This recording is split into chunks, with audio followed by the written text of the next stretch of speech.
Hello friends, কেমন আছো? আশা করি ভালো আছো। আমিও ভালো আছি। তো আমার সোমবার আমাদের বাড়ি পুজো, তো এই জন্যই ঘর দূর একটু পরিষ্কার করে নিচ্ছিলাম। দেখেছো, বাঙালিদের একটা ঘরের সাথে আর একটা কিছু বলতে হয়, মানে একটা সাথে আর একটা বলতেই হবে। যাই হোক, তো দেখো আমি সব পরিষ্কার করে নিচ্ছি। যেহেতু আমার হাজব্যান্ড বাড়ি থাকে না, আমার শাশুড়িমাও ভারী মানুষ, এই জন্য ওনাকেও বলিনি।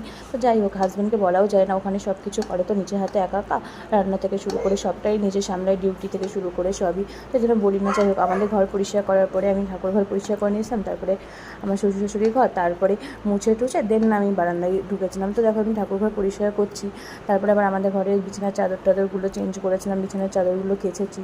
হ্যাঁ, তো ঘর মুছে নিচ্ছি। আসলে মেয়েরা মা হলে না অনেক কিছুই শিখে যায়, অনেক সংসারী হয়ে যায়, এটাই হলো কথা। এই যে আমি ব্যায়ামগুলো পরিষ্কার করে নিচ্ছি, সত্যি কথা বলতে খুব ভয় করছিল চেয়ারের ওপরে উঠতে। তো যাই হোক, দেখো আমি কীভাবে পরিষ্কার করছি। আজকে এত কষ্ট হয়ে গেছে কি বলবো, যে গরম, দেখো আমার জামা পুরো ভিজে গেছে।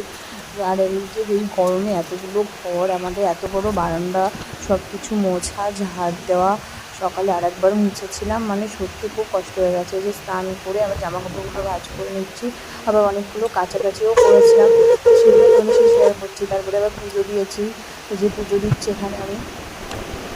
তো তারপরে আবার জামা কাপড়গুলো মাহির আর ওয়ার্ড্রপে রেখে, আমার ওয়ার্ড্রপে রেখে, তারপর ঠিক করে আমি ক্লিন রেখে এই যে জামা কাপড়গুলো দেখে নিলাম। তারপরে